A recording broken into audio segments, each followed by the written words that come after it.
Voici donc l'explication de casse-tête dial, un casse-tête qui n'est pas si compliqué que ça quand on connaît la procédure que je vais vous expliquer. Donc on va commencer par repérer les deux faces. On a une face avec gravé ici Ayanama et l'autre côté une face qui est gravée dial.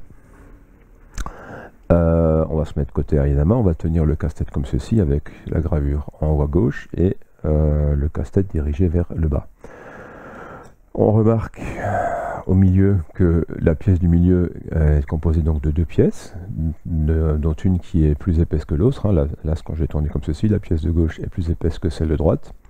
On les distingue aussi par leur surface, c'est-à-dire que la pièce de gauche a une surface lisse, alors que la pièce de droite a une surface un peu granuleuse, qui ne se sent pas vraiment au toucher, mais c'est plus visuel. Visuellement, c'est un petit peu granuleux sur le côté droit, là. Et donc cette face est plus fine que l'autre, donc cette face va côté dial et l'autre va côté Ayanama. Donc là, je vais me tourner comme ceci pour mettre le grand côté vers moi, côté Ayanama, et le petit côté dial.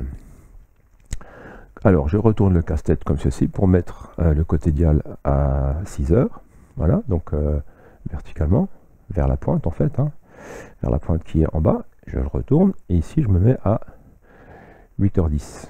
Environ, c'est pas tout à fait précis, c'est environ 8h10 pour être certain d'avoir bien vérifié si c'est ça ou pas. Je vais exercer une pression là comme pour ouvrir le casse-tête, c'est-à-dire qu'avec le pouce je vais appuyer et je vais tirer avec le majeur et l'index tout en maintenant ici la position 6 heures. Voilà, donc là je vais essayer de tourner un petit peu pour voir si ça passe. Bon, ça s'ouvre pas. Donc si ça ne s'ouvre pas, je vais essayer l'autre position, 8h10. Là, je vais de nouveau essayer un petit peu autour de 8h10, tout en appuyant. Ça n'a pas l'air de s'ouvrir. Ah si, là, j'ai senti que ça venait. Donc là, j'y suis. Voilà. Donc là, ça s'ouvre légèrement. Si jamais ça ne s'ouvre pas à ce moment-là, je retourne. Je tourne ici de 180 degrés pour essayer l'autre combinaison ici, et après j'essaye de nouveau les deux là, et il y en a forcément une des quatre qui passe. Si jamais ça passe pas sur les quatre, c'est que vous avez pas bien, vous n'étiez pas exactement comme il fallait, donc il faut recommencer, mais à un moment donné ça doit s'ouvrir avec ici à 6h30 et ici à 8h10, normalement normalement c'est sûr, ça doit s'ouvrir. Donc là c'est légèrement ouvert.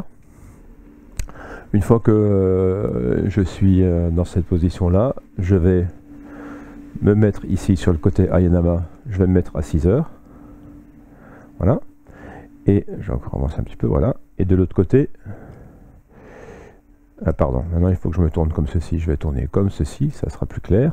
Donc là maintenant j'ai côté dial, gravure dial à ma gauche, donc je vais ramener, en tournant dans le sens inverse des aiguilles d'une montre, je vais ramener ici ça. Je vais ramener à 11h10, à 10h10, pardon, en le faisant pointer ici vers le A. Donc là, dans le sens inverse des aiguilles de montre. Tout à l'heure aussi, quand je suis revenu côté Ayanama à 6h, je suis revenu dans le sens inverse des aiguilles de montre. Une fois que je suis comme ceci, je retourne de nouveau. Et maintenant, donc là, ça m'a un petit peu déplacé. Je suis plus tout à fait à 6h, ça c'est normal. Et maintenant, je vais tourner celui-ci dans le sens inverse des aiguilles de montre. Et là, je sens que tout en maintenant la pression ici pour l'ouvrir, et là, je sens que ça s'ouvre. Voilà. Là. Bon, sauf que là, voilà ce qui se passe. Ce qui peut se passer, c'est que, ou alors ça s'ouvre directement en tournant là, ou alors ça s'ouvre directement. Mais si jamais ça s'ouvre pas, si je fais là, en fait, je sens quand j'arrive ici, quand j'arrive dans cette position, je sens que ça se libère un petit peu là. Mais après, ça ne s'ouvre pas, ça s'ouvre pas plus. Et si je continue à tourner, là, si je continue à tourner, je perds un petit peu. C'est-à-dire que je suis obligé de refermer un petit peu pour pouvoir tourner. Et là, après, si j'essaye d'ouvrir, je peux faire tout le tour et ça va rester bloqué comme ça. Ça bougera pas. Et là, comme j'ai fait tout le tour, je reviens de nouveau, ça se libère, mais je suis de nouveau bloqué. J'ai le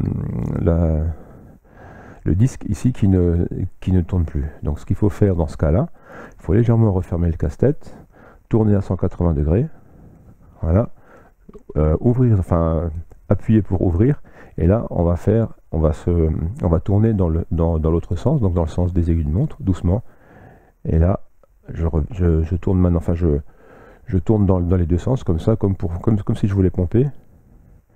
Et là, ça s'ouvre. Une fois que ça s'est ouvert significativement, là, je continue dans le sens inverse des aiguilles de montre.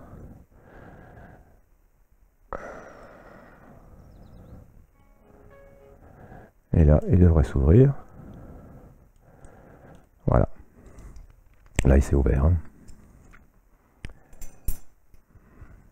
Voilà, donc on a les 4 pièces qui se sont séparées. Les deux pièces qui constituent le boîtier et les 2 pièces qui constituent le disque qui est à l'intérieur. Donc on remarque ici hein, le mécanisme qui bloque tout ça. Alors pour le reconstituer, ben, c'est pareil, on va prendre, là j'ai le côté dial, donc il me faut le côté le plus fin, c'est donc celui-là. On va se mettre comme ceci, on va de nouveau le tenir comme ça hein, avec la gravure vers le haut et le casse-tête qui pointe vers le bas. Donc ça, je mets la pièce qui va côté dial, donc la plus fine, dans la pièce gravée dial, avec les 2 pointes ici vers ma gauche. Ici, je fais la même chose hein, avec la gravure ici en haut, et le casse-tête qui pointe vers le bas. Je mets cette pièce à l'intérieur, avec l'ouverture ici vers la droite. Pardon, l'ouverture vers la gauche aussi, voilà. Je le retourne. Donc je suis un peu à 9h15. Maintenant, je tiens donc mes 2 pièces comme ceci, avec le majeur là. Je vais appuyer ici. Je vais appuyer ici pour rentrer les 2 picots là, pour les mettre derrière la limite du boîtier, pour pouvoir glisser l'autre moitié. Alors. Donc on a dit voilà comme ça, voilà, donc je pousse là pour que ça rentre hein, parce que sinon les deux picots vont bloquer, ça va m'empêcher de rentrer. Là je pousse au maximum. Une fois que je suis au max avec le majeur, je ramène là ici hein, je pousse derrière pour le ramener, celui-là, voilà, et là ça rentre un petit peu. Et quand je suis comme ceci, je vais avec le pouce et l'index appuyer de chaque côté du casse-tête et tourner celui-ci, donc côté Ayanama, hein, tourner dans le sens des aiguilles de montre. Et là, ça doit se fermer hein, complètement. Voilà, on tourne encore jusqu'à ce que ça se ferme. Là, ça vient petit à petit. Là, je suis quasiment fermé. Là. Voilà. Encore un petit peu. Et voilà. Et là, c'est fermé. La pièce à l'intérieur est libérée. Le casse-tête est remonté.